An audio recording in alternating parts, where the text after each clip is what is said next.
BD news. राजधानी भोपाल के Kushabhau Thackeray convent centre में बरकतुल्लाह विश्वविद्यालय का दीक्षांत समारोह का आयोजन किया गया। आयोजन में राज्यपाल मंगूभाई पटेल, मुख्यमंत्री डॉक्टर मोहन यादव और उच्च शिक्षा मंत्री इंदर सिंह परमार भी शामिल हुए। दीक्षांत समारोह में 76 छात्रों को पीएचडी की डिग्री दी गई और जिसमें अनेक विषयों में उत्कृष्ट प्रदर्शन करने वाले 26 छात्रों को गोल्ड मेडल भी प्रदान किए गए। इनमें से 21 मेडल मेरिट के आधार पर दिए गए हैं और 5 गोल्ड मेडल प्रायोजित प्रदान किए गए हैं। कार्यक्रम के दौरान सीएम डॉक्टर मोहन यादव ने अपने संबोधन में कहा, बदलते दौर में भारत दुनिया में अपनी पहचान बना रहा है और प्रधानमंत्री नरेंद्र मोदी के नेतृत्व में भारत आगे बढ़ रहा है।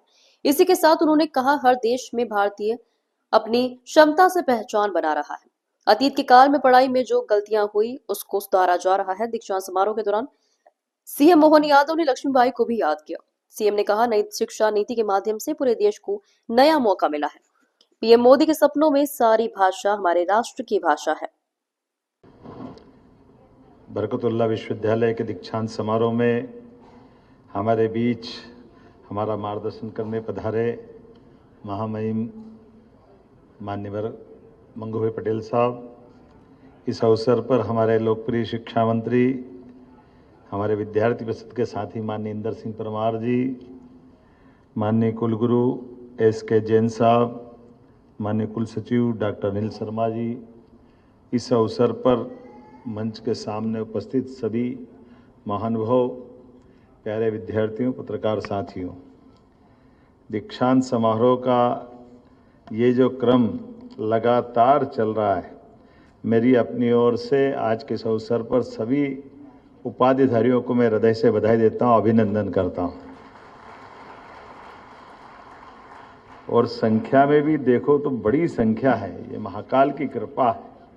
विश्वविद्यालय के द्वारा आज 54,000 से ज़्यादा विद्यार्थियों को स्नातक, 23,000 से ज़्यादा विद्यार्थियों को स्नातकोत्तर, 189 शोधार्थियों को पीएचडी की उपाधि, 21 विद्यार्थियों को यूनिवर्सिटी गोल्ड मेडल, इस तरह से 78,000 विद्यार्थियों के सपने साकार हो रहे हैं। मेरी अपनी ओर से आप सबको बधाई, आप सबका अभिनंदन है। आज बदलते दौर में भारत जिस प्रकार से यशस्वी प्रधानमंत्री के नेतृत्व में दुनिया में अपनी पहचान बना रहा है, हमारी अपनी कुशल और अकुशल श्रेणियों से निकलकर युवा अपनी अलग प्रकार से इस देश के लिए, समाज के लिए और हमारी संस्कृति के अनुरूप पूरी पृथ्वी के लिए हर देश के अंदर हमारी अपनी क्षमता योग्यता से भारतीय अपनी पहचान बना रहे हैं।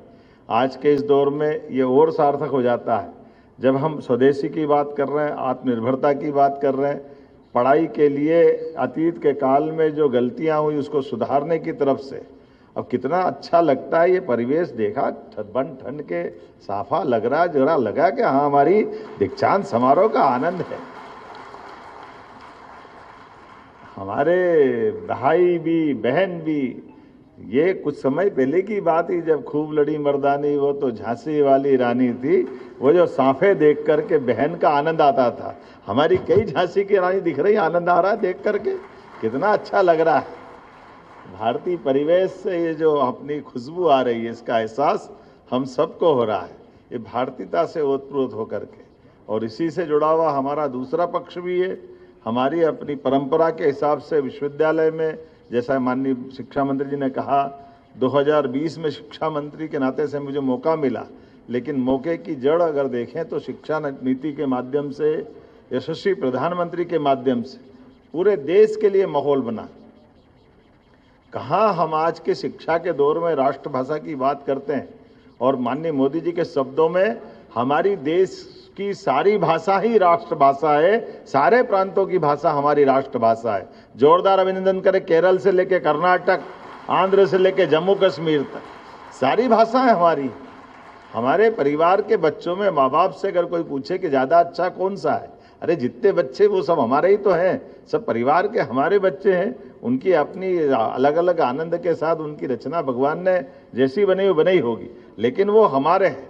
ये जो आत्मीय भाव आना चाहिए, और आत्मीय भाव के पीछे वो 1884 की गलती को भी, 1835 की गलती को भी सब प्रकार से सुधारते हुए जब हमने कहा कि हम अपने डॉक्टर की पढ़ाई भी कराएंगे तो राष्ट्रभाषा में कराएंगे, कितना अच्छा लगता है ये सोच करके। हर कोर्स की पढ़ाई अपने ढंग से, और पढ़ाई को नौकरी से क्यों जोड़ना, शिक्षा हमारे अपने ज्ञान के लिए, हमारे विकास के लिए। गुरु से शिक्षा विद्यार्थी को मिलती, विद्यार्थी अपनी शिक्षा समाज को लौटाता है, और वैसे लौटाने के क्रम में उसकी क्षमता को कई गुना बढ़ाने के लिए ये जो काल के क्रम में, अतीत के काल से लंबा हमारा अपना जो परंपरा है, जिसके माध्यम से हम समूची मानवता के मानवोचित गुणों को विकसित करने का काम करते हैं। हमारे लिए सौभाग्य की बात है, हमारे कुलपतियों के नाम कुलगुरु कितने अच्छे लगते हैं, नाम सुनकर के आनंद आता है कि हाँ, कुलगुरु बोलते ही अब बाकी के लोग हमसे, जवाहरलाल नेहरू यूनिवर्सिटी दिल्ली अब हमारे अपने इस विचार को अपना रही। माननीय मंगूभाई पटेल साहब का आभार मानता हूँ हृदय से। आपने जब भी समय मांगा, हम सब लोगों ने, मैंने और आपने सब ने, तो हमारे और किसी विभाग में उतना समय देने के लिए तैयार रहते ही लेते, लेकिन जरूरत से थोड़ा सा ज़्यादा शिक्षा विभाग के लिए भी रहते हैं। जोरदार अभिनंदन करो सभी प्रकार से, जहाँ बुलाओ, जैसे बुलाओ, जो बदलाव करना है। और आप तो और नए दौर की नई कहानी लिख रहे हैं, कितने नए नए प्रयोग चल रहे हैं। हमारे विश्वविद्यालय समग्र रूप से सारे विषयों को पढ़ा सकते हैं।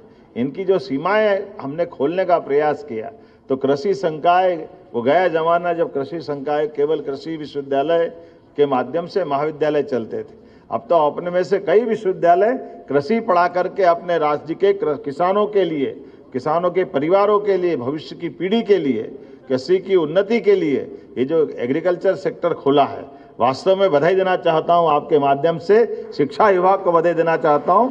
उसी क्रम से लगातार चलते जा रहे हैं। और एक नहीं, अब तो और भी फैशन डिजाइनिंग से लेकर के ऐसे सारे रोजगार परक कोर्स जितने प्रकार से खोलना है, सारे कोर्सों के लिए गुंजाइश दे रहे हैं। और नया प्रयोग, अब हमने कहा कि हमारे एग्रीकल्चर के साथ साथ हमारी हेल्थ में भी वही बदलाव आना चाहिए, चिकित्सा क्षेत्र में भी आना चाहिए। तो चिकित्सा क्षेत्र में हम तो सरकार का हॉस्पिटल दे देंगे, प्राइवेट सेक्टर हो या विश्वविद्यालय, जिसको अपना मेडिकल कॉलेज खोलना है वो मेडिकल कॉलेज खोले। मैं बधाई देना चाहूँगा ग्वालियर को और देवी अहिल्या विश्वविद्यालय इंदौर को, जो झाबुआ में मेडिकल कॉलेज खोल करके इस योजना के बलबूते पर झाबुआ जैसे आदिवासी अंचल में अपने संकल्प की पूर्ति कर रहे हैं। आज बदलते दौर में ऐसे सारे चीज़ों को बढ़ाने की ही आवश्यकता है। मैं मान के चलता हूँ आज का ये हमारा दीक्षांत समारोह भविष्य की दृष्टि से, वैसे तो आपके लिए आज का दिन बहुत महत्व का है, अद्वितीय है। जब पूरे मंच ने आपको सम्मानित किया, महामहिम का आशीर्वाद आपको मिला है। अतीत के काल में युवाओं में भविष्य की संभावना देखने की भगवान राम के काल से परंपरा चली आई।